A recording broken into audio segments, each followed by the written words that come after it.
Hi, I'm Charlotte Lawson, a registered licensed dietitian here in Tampa Bay, Florida.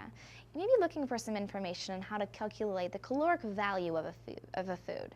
When we look at the word value, we can kind of take this into a good calorie or a bad calorie.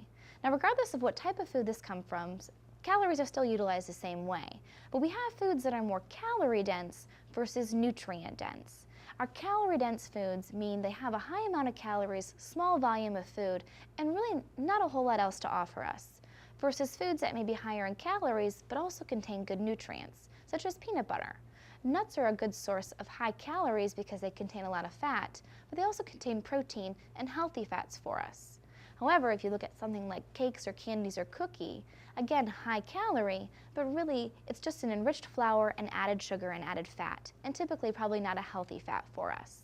One key way to figure these things out is check the ingredients label and the nutrition facts label on the back of the package.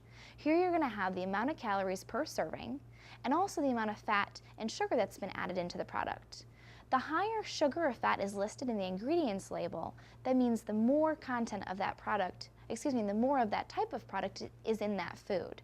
So if sugar is number 1 or number 2 on the ingredient list, this is probably going to be of low caloric value but high caloric density.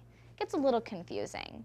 But again, try to avoid those added sugars and added fats so you get more of a nutrient dense versus calorically dense product. Well, that's just a few tips on how to determine if something is of caloric benefit for you or not.